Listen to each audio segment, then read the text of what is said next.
After all these years, we never talked about it. Why I brought you back.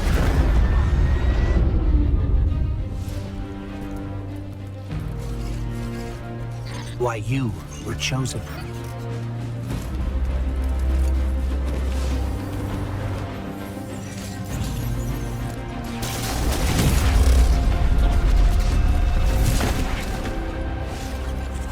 The truth is,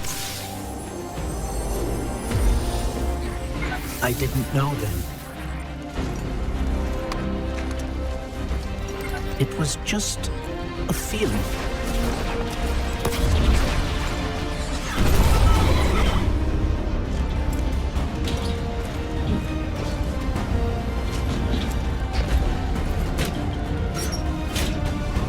But I know now. After all we've seen,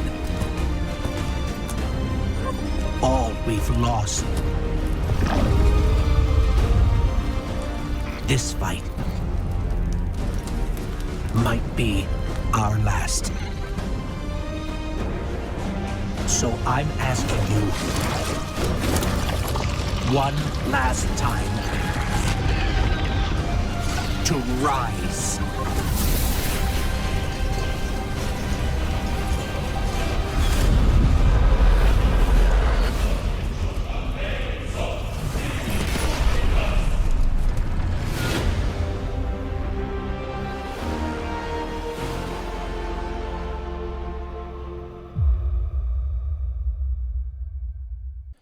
You know, when trying to set up this review, I was kind of on the fence of how I should start it.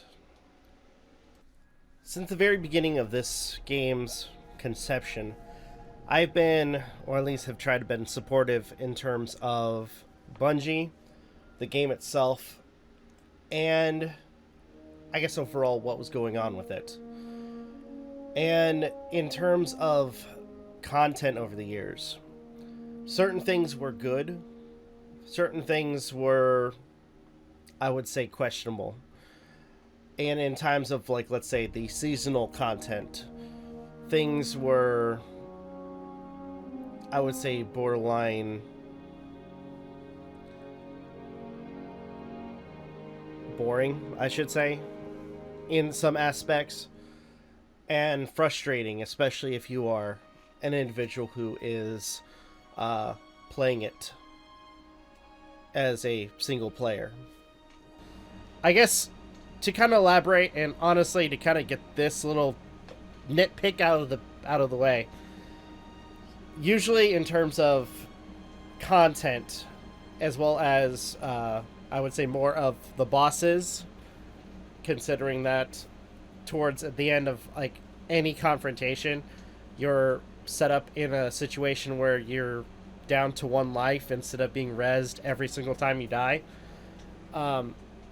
And you're put in a room with a singular boss with 30 to 40 to 50 cannon fodder minions that not only that you have to contend with, but also dealing with a particular task or objective, or even a sort of mechanic in order to whittle down the boss's life.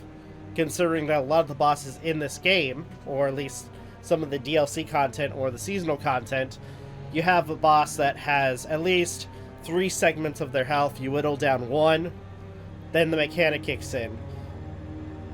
Whittle it down, next one kicks in.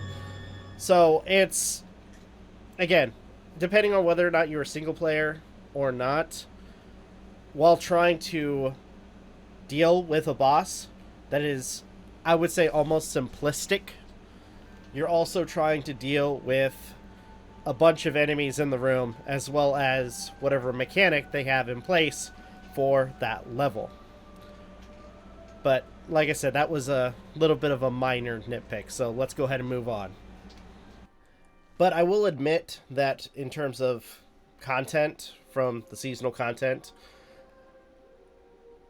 And unannounced to individuals from very published activist circles, IGN, there are certain characters that in this game who I would originally claim as boring or kind of one note to be very complex and go through a variety of different trials progressing to this particular DLC. The final shape is what a lot of people have discussed or said that it was, which is the end of a saga, the end of this so-called light and dark saga, and the end of a character, a villain, a big bad that has been hovering over our heads for the past, I would say, 5 or 6 years.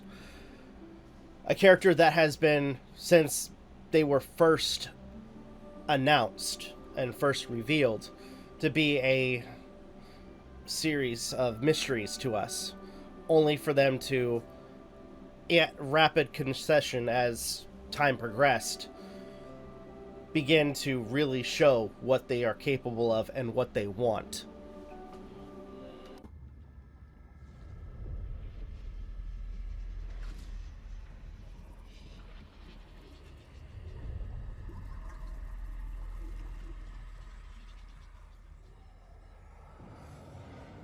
We have seen enough. The children of soul cry out for salvation. You promise them life, but deliver only death, as you have for so many before. Enough. Enough death. Enough life. You have no pieces left to place. The game is over.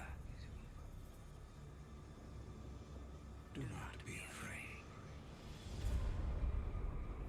Your pale heart holds the key. This time, there is no escape.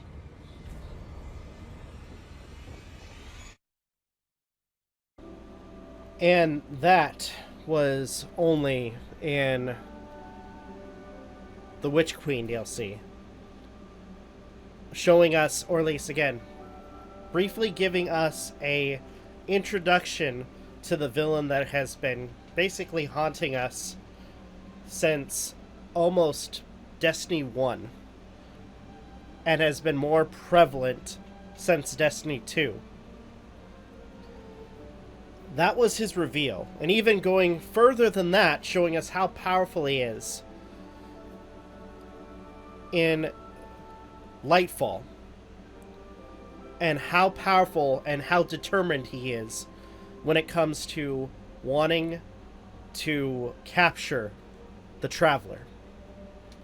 With him showing up with the entirety of the Black Fleet, all of our allies, all of us trying to fight him or stop them in some way, and in some sense it not being enough, and showing how unmatched, how outgunned we are in terms of abilities and power compared to this individual, this creation, this entity that has been comprised of the dead of the original race that forged the Witness. There are too many of them! They're everywhere! Vanguard to all units. Keep the enemy away from the Traveler. At all cost.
What is that?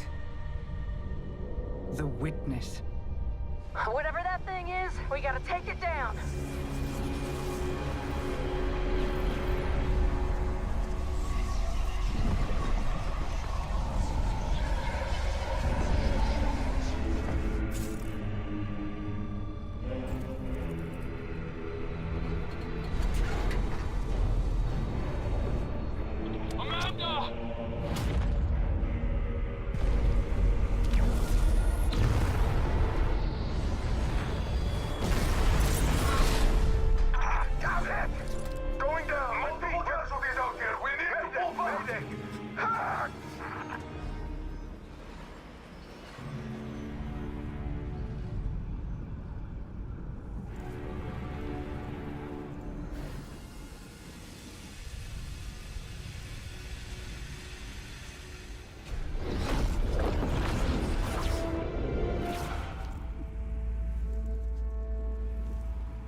Disciple, you know what must be done. And as time progresses throughout the series, we are continuously shown how much of a threat this individual, again, this creature, truly is. Leading us to this most recent DLC, The Final Shape, where we confront the Witness, confront the Black Fleet, and confront this major threat one last time. If I could be so bold, The Final Shape is probably the best conclusion of a story, at least in the terms of what's going on with Destiny. As we continue, or at least with the game, still being online and whatnot, there is still seasonal content that comes after the events of The Final Shape, which is the episodes. But overall, what we're seeing, or at least what we experience, is an end of story for The Final Shape. The end of the Witness, the conclusion of our characters basically not only fighting greater odds, but also confronting and, in some sense, bringing to harmony both light and dark. And, in a sense, doing everything we can to survive. If I could be so bold, The Final Shape, it's not just an expansion, it's an experience. Throughout our journey through the Pale Heart, we encounter areas that remind us of locations that we've already been in before, even bringing back, in some semblance, locations like the Tower or Europa, and many, many others that we have once seen, once gone through, and in some sense, allowing us to, I guess, reminisce while also adding to those locations, especially in areas where it involves the Witness and his corruption. One of my favorite segments that repeats throughout the DLC is these kind of moments where you enter a dark location like cave or somewhat, and in some sense you witness some of the things that the Witness promises some of the characters that we know.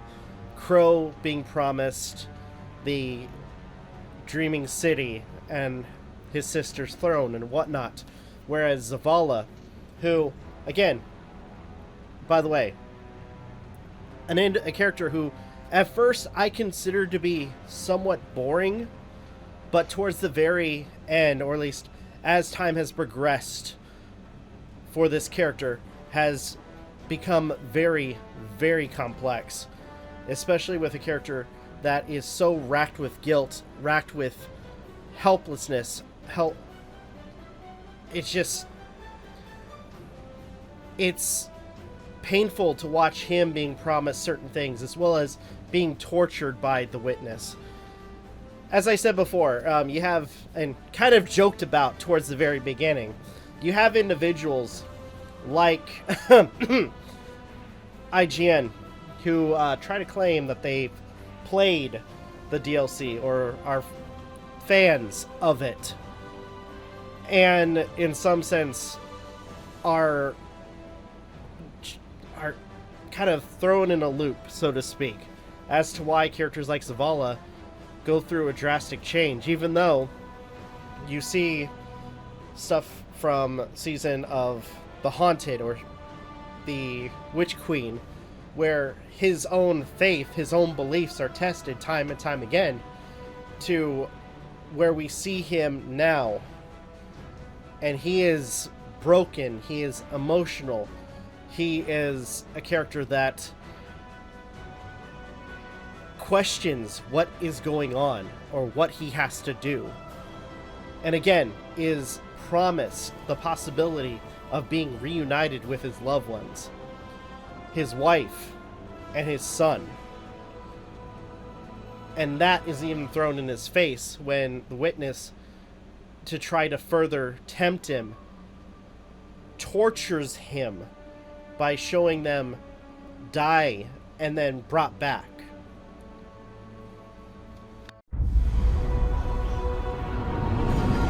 Before the vanguard, before the city, there was a woman. Her name was Sophia, and she was a surgeon. She came to Lord Saladin's gates, offering her skills in exchange for shelter. Zavala was his protege then. He had been taught his purpose, and he followed it without question. She maddened him. He infuriated her. But respect grew to admiration, and admiration to love. Does it surprise you that Zavala loved?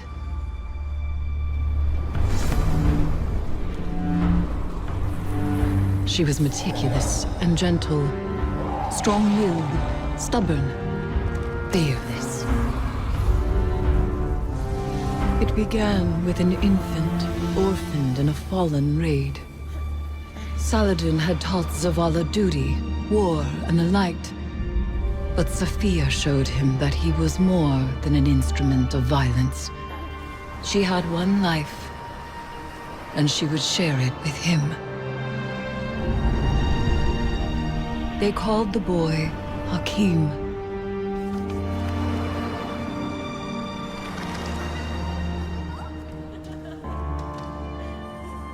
And he called Zavala father. In his joy, Zavala thought to abandon the light, as he had abandoned Saladin's ways. That joy ended as it began, with their son. When Hakim followed his father into battle, Zavala could not protect him, and Sophia could not save him. Hakim died in his mother's arms. Zavala wanted her forgiveness, but she knew there was nothing to forgive. And that giving up the light would be no absolution for him. They returned to the lives they once led.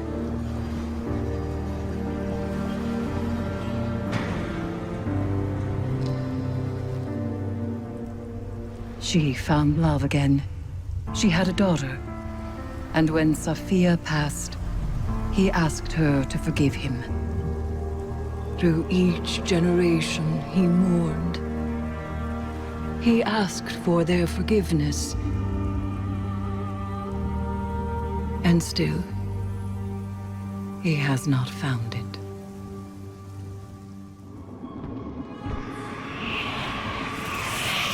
You look to your commander for leadership. But he is made fragile by his doubts. Push him to fight the inevitable, and he will break. Let us lift the weight of suffering from his shoulders.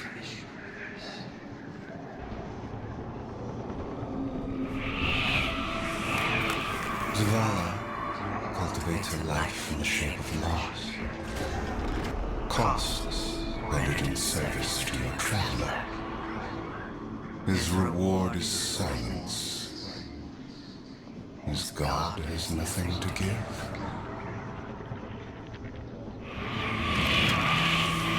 When the fallen took his son's life, the traveler would not return it. But we can. With its light, we can do anything. And we ask for nothing in exchange. He said no. At last, his ghost speaks. Taj, you need to leave. It's not safe.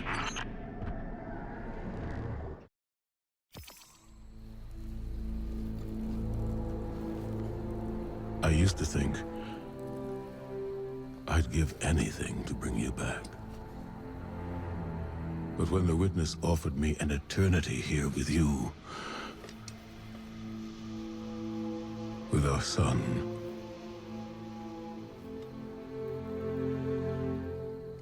I know you understand why I refused. There are people who still need me. Soon. Safi, I'm sorry.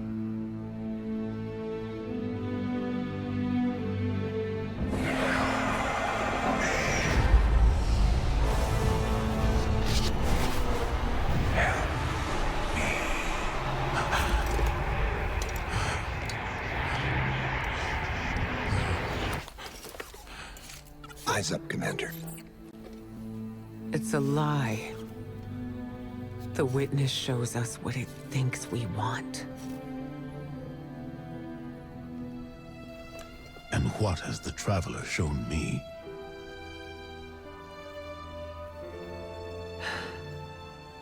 We should go.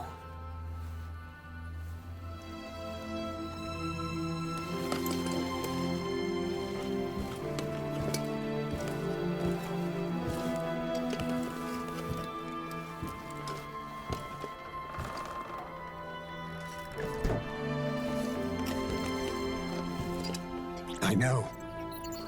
I loved them too.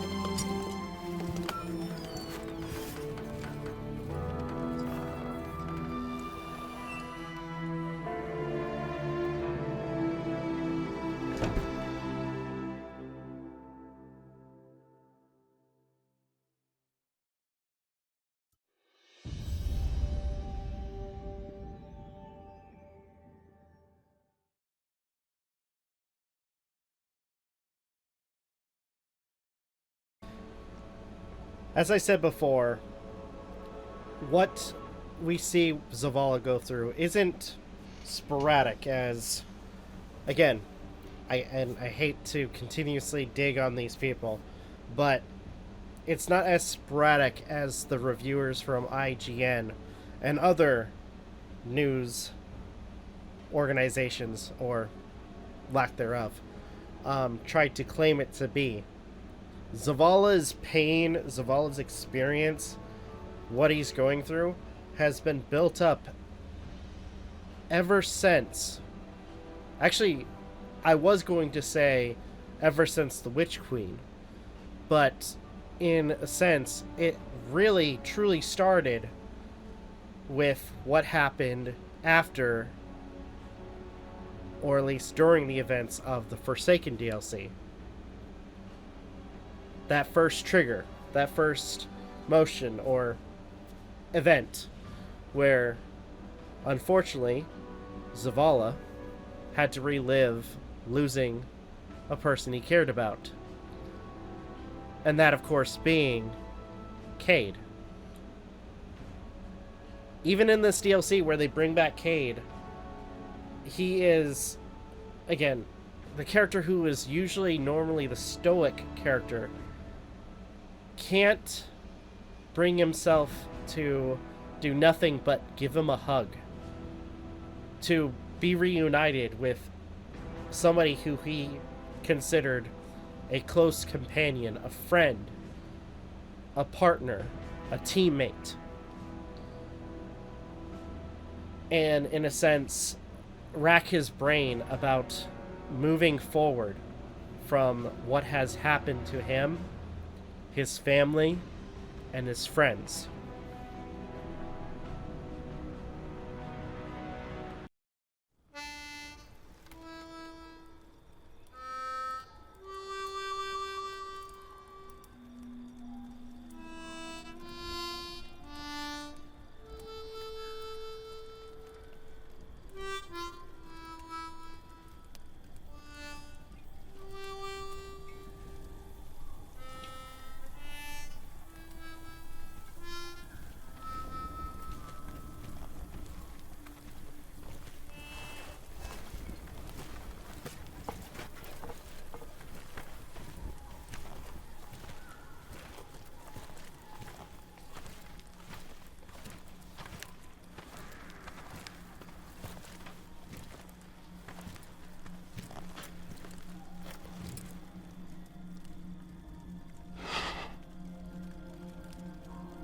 I don't know how you're here. But... Yeah, me too, big guy. Me too.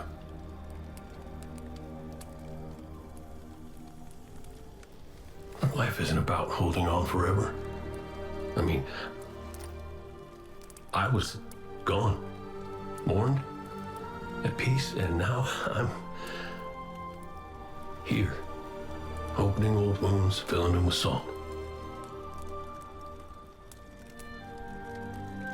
And eventually, you have to let go.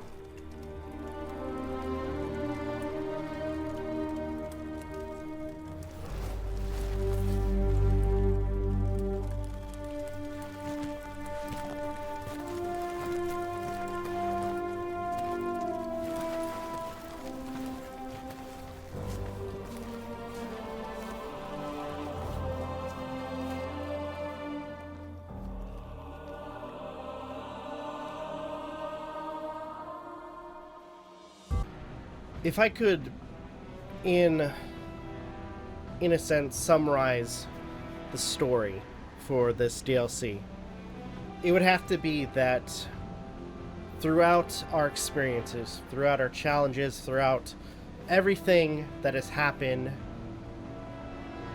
the ultimate thing is what we choose to be and what we have to do to move forward. We see a lot of characters that go through a lot throughout, not just the DLCs, but also the seasonal content. We see what we go through trial and error. We see people lose friends, lose loved ones. Characters that we have seen since Game 1, from Destiny 1, are now gone. Characters like Cade, Amanda. Characters like Aldrin, who, in some sense, died and came back as Crow. And, in a sense, is attempting to be better. Or a better individual than his predecessor. And I think the biggest thing is the fact that, and I don't want to sound like I'm overanalyzing the game, whereas we, as our guardians, progress and challenge ourselves and become better and improve and continuously move forward to the future. Characters like the Witness, who wants everything to become the final shape, to become stagnant, become immortal. They lack progression. They lack challenge. They lack, in a sense, a way to move forward. our characters have gone through a lot throughout the games.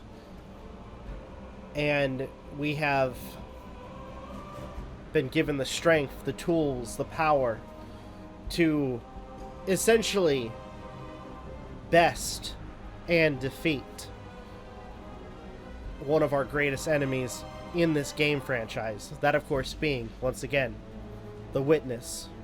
A character that has been, in some sense, continuously haunting us ever since, my personal opinion, since game 1. And because of what we've learned, because of what we are able to accomplish, not only are we able to confront the Witness, we are able to wound him. Thanks to what we experienced throughout the games, we are able to bring everyone together. Not just as for our character creation or whatever, the Awoken, the Exos, the humans, but we bring in and unite with some of our oldest enemies. The Hive, the Cabal, the Elixni. All of us working together to take on the bigger threat and finish the fight and defeat our greatest enemy once and for all.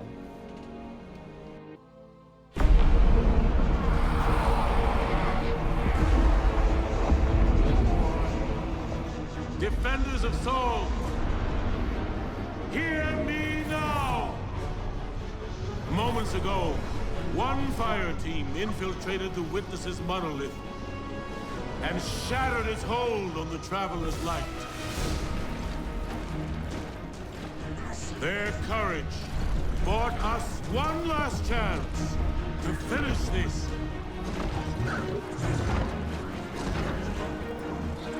But the Witness still lives. The Guardians and their ghosts will face the Witness, while we eliminate the remainder of its forces. Our final chance at freedom lies on that field. This enemy has taken so much from us all. Elixni, Cabal, Awoken, humanity, Hive. The Witness started this war long ago. But now, we end it.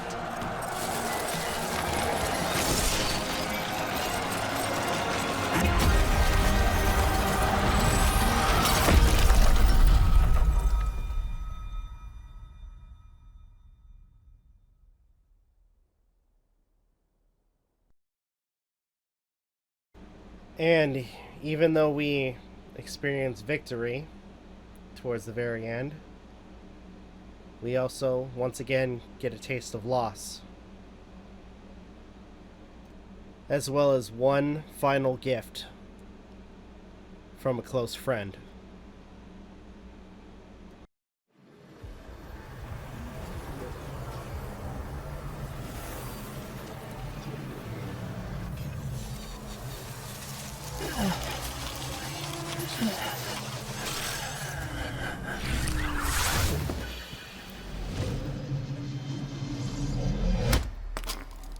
No!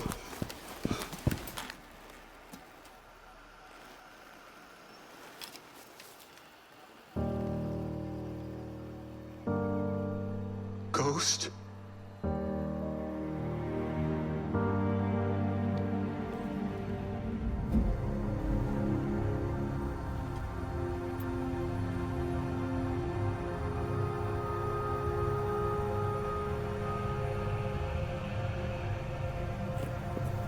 Please.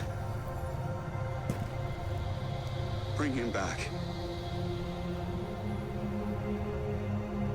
He's just a ghost.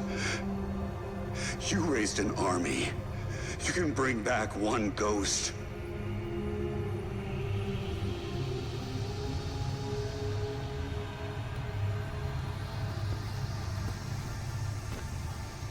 He sure shined bright back there, huh?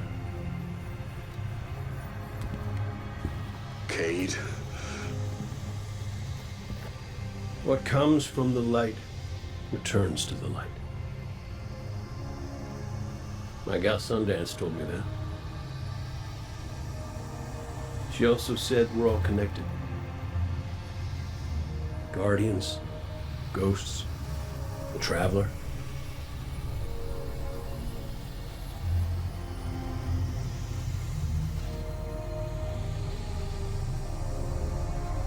Now you tell the others this was my choice. My light. Nobody makes my fate but me.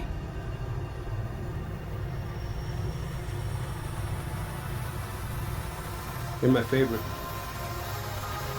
Don't ever forget that.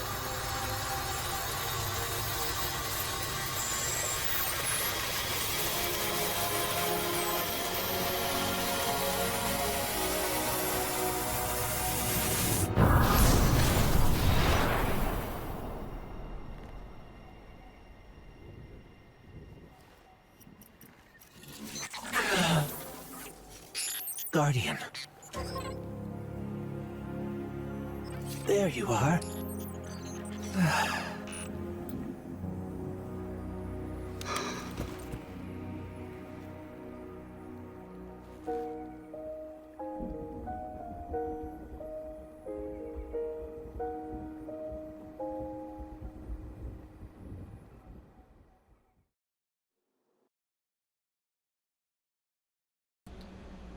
And with that, the end of an era.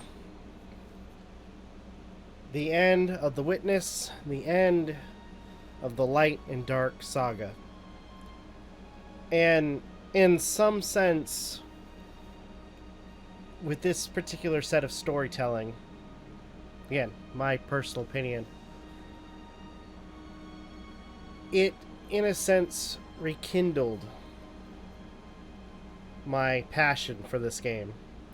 For a while, I was stagnant. I was, I guess, less than motivated to play some of the content and vicariously checking it out on websites like YouTube to kind of keep up with what was going on.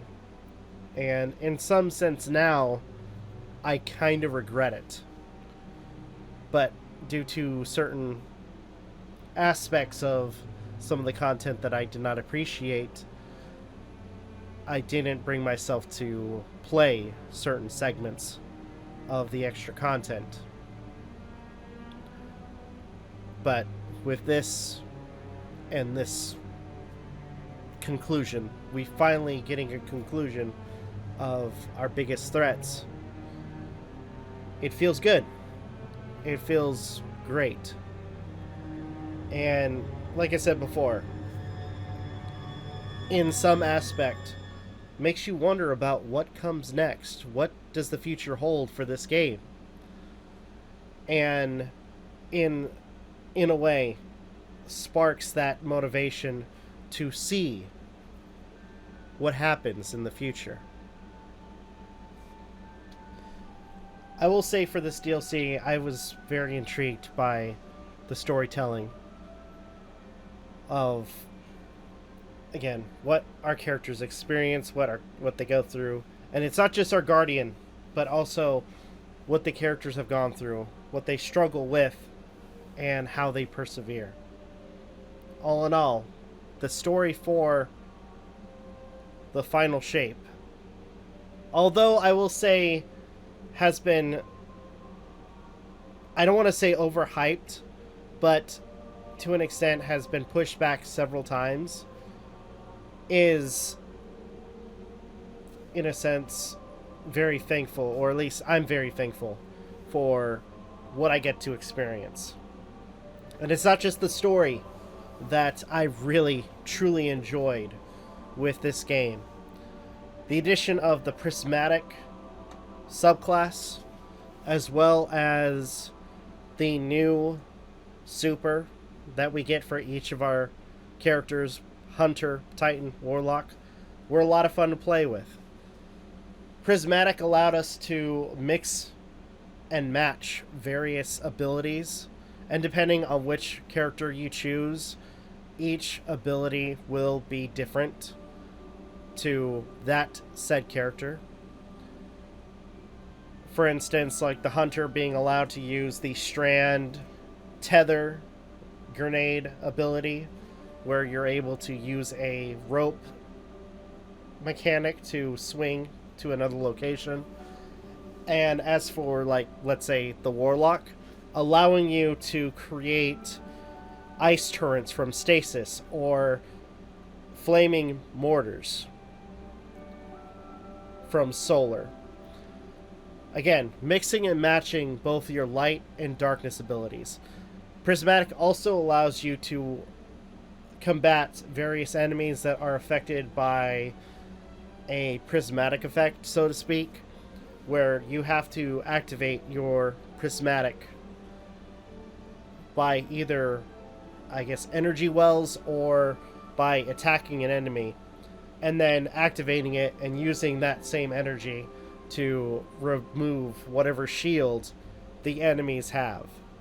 Also, in some sense, kind of also adding buffs and debuffs to your abilities or weapons, depending on what you're using. The world itself, as well as each mission, allowing different mechanics to go into effect. Each mission dealing with different enemies, different opponents, and I hate to use the word gimmick, but in a sense, using different mechanics to progress through not only the mission that you're attending, but also in various ways using those same mechanics to defeat whatever boss is towards the end of each mission. Now, normally I would be against that, but in some sense it was a lot of fun. Except for maybe one aspect, and that was towards the first encounter with the Witness, where throughout that section you have to at first defeat a subjugator while dealing with a multitude of enemies, and at one point deactivating a shield, grabbing the light shield, disarming a shield from the subjugator, defending yourself from an attack from the Witness, which is an environmental attack, defeating the subjugator, then proceeding to do damage to the Witness, and mix and repeat for a second time. And depending on what level you are, it will be somewhat frustrating, especially if you're playing by yourself. I had my fair share of frustration. However, I will say, whereas I do have some issues with that, one thing I do appreciate is, once again, camaraderie, where I would say not so often that we've ever seen, I think not at all, we have NPC characters helping us towards the very end to wound the Witness in that situation, or the first encounter, which was very appreciated. And as for the final confrontation, instead of you going solo, as I mentioned, all of our characters coming together, not just our allies, but in a sense for the final mission, you are put together with 11 other players, allowing you to work together and finally defeat the Witness. all in all, story as well as gameplay was a lot of fun. Most of the time, depending on, I would say, at least in my case, what character I was playing as and what abilities I had and what light level I was at. But regardless of that, I still pushed through it because I was very, very intrigued by what we were experiencing. So, overall, I will say I had a lot of fun with this DLC. And in a very large aspect, it has rekindled the love I had for this particular game. And I'm very curious to see what comes next. But for now, we get to enjoy the wins that we have sought out, the victory that we have sought out. And I gotta say, for the past 5 to 6 years of us dealing with this threat, it's nice. It's actually nice to finally have a win. But anyway, I think with that, I don't have anything else I need to add other than my personal opinion, depending on how you feel about it. Again, I enjoyed it, and I am glad that I got to experience this end of the Light and Dark saga. What are your guys' thoughts? I'd love to hear what you guys have to say. If you guys can, please leave a like, comment, share, subscribe, all the good stuff. If you guys want to follow us on social media, links are in the description down below, as well as check out our daily content and the weekly podcast. With that being said, this is Rob Novakast signing off. Have a good one. Take care. And I'll see you guys next video.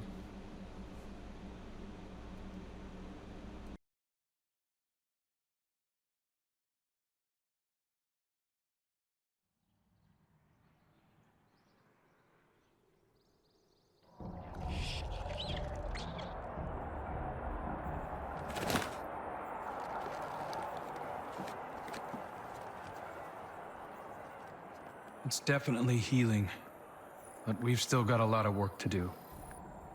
Surviving witness forces, clashes with the Lucent Brood.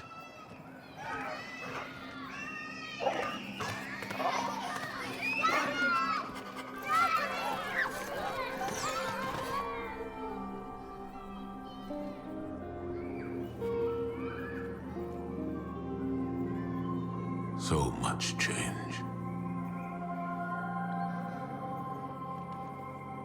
We've been fighting for so long. And now we've won. I thought it would feel different.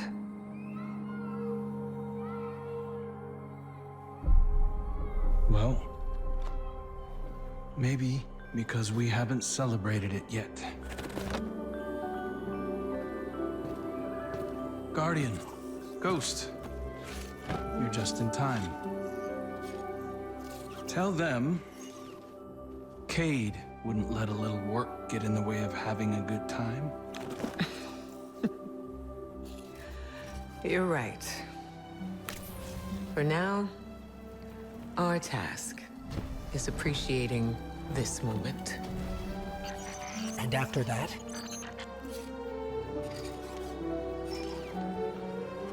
We'll face the future when it comes.